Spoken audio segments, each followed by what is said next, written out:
Your brain is running, but it feels like the gears aren't catching. You sit down to focus, and instead you're hit with a strange, heavy dullness. It's not the kind of tired that a good night's sleep fixes. You might even find yourself forgetting simple words right in the middle of a sentence. But if you take a picture inside the head of someone experiencing this, you won't find anything physically wrong. Looking at this clinical MRI scan, the physical structure of the brain is completely clear. There is zero visible damage, no fractures, and no lesions. For a while, we blamed the 2020 pandemic, and the data backs up that instinct. Research shows that patients recovering from COVID-19 experienced measurable cognitive drops, ranging from 3 IQ points in mild cases all the way down to a 9-point drop for those who required intensive care. This chart shows the frequency of brain fog symptoms reported over the last decade. If you track the data compiled by researchers at Yale, the steepest part of the curve doesn't start with the virus. The trend actually spiked exactly in 2016. The pandemic accelerated the problem, but the decline was already happening. This heavy, foggy feeling is a civilization-wide symptom. If it isn't a permanent physical defect, it suggests our minds are reacting exactly as they were built to under specific environmental pressures. To figure out why our brains actively shut down our sharpness today, we have to look at how they kept us alive in the past. It's 1916, World War I. A young soldier named Harry Farr is standing in the trenches, with the enemy line directly ahead of him. The air is thick with the noise and chaos of artillery. His commanding officer yells the order to move forward. But Harry doesn't charge into battle, and he doesn't turn and run away. He locks up. He stands completely, utterly frozen in place, unable to execute a single physical movement. The military command saw this paralysis as a deliberate refusal to fight. They tried him for cowardice.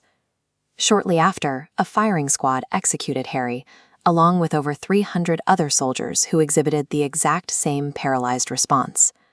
For decades, history labeled these men as cowards who simply lacked willpower.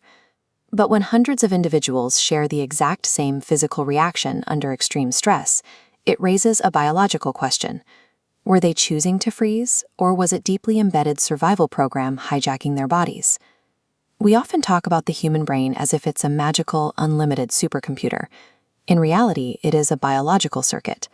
Your brain's master algorithm prioritizes two things: protecting life and conserving energy. When fighting or running will get you killed, the algorithm triggers a third option, a deeply buried evolutionary defense mechanism called the freeze mode. You see this in the wild all the time. When an animal is confronted by a sudden predator that it cannot outrun, it doesn't panic. Like this impala, it locks its muscles and stands entirely still, blending into the environment to avoid triggering the predator's chase instinct. Inside, it is a physiological paradox. The alarm center of the mind is firing at maximum panic, but simultaneously, a specific part of the brainstem hits the brakes, forcing the body's motor functions into absolute stillness. Harry Farr wasn't refusing to fight. Faced with the inescapable, overwhelming threat of artillery fire, his biological circuit did exactly what it evolved to do. It detected an impossible situation and executed a primal, energy-saving freeze to keep him alive. In nature, the freeze response works perfectly because predators eventually leave. When the threat disappears, the stress chemicals flush out of the animal's system, and the biological circuit resets itself completely back to normal. But our modern threats don't leave. The predators we face today are entirely psychological, and they are constant. Never-ending project deadlines, endless social media comparisons, and lingering financial pressures. When you exist in a slow, permanent state of psychological threat with no apparent escape, you experience what neuroscientists call allostatic overload.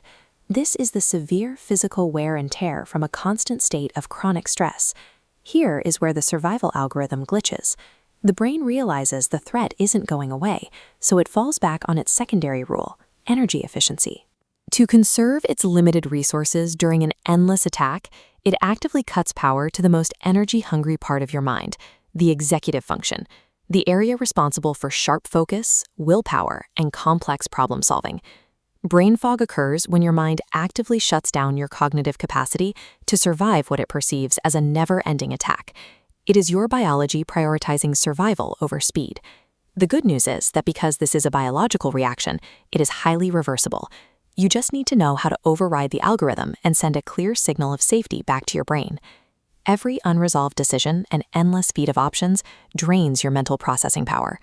In a world defined by chaotic noise, creating a strictly structured daily routine becomes a requirement for reclaiming your attention.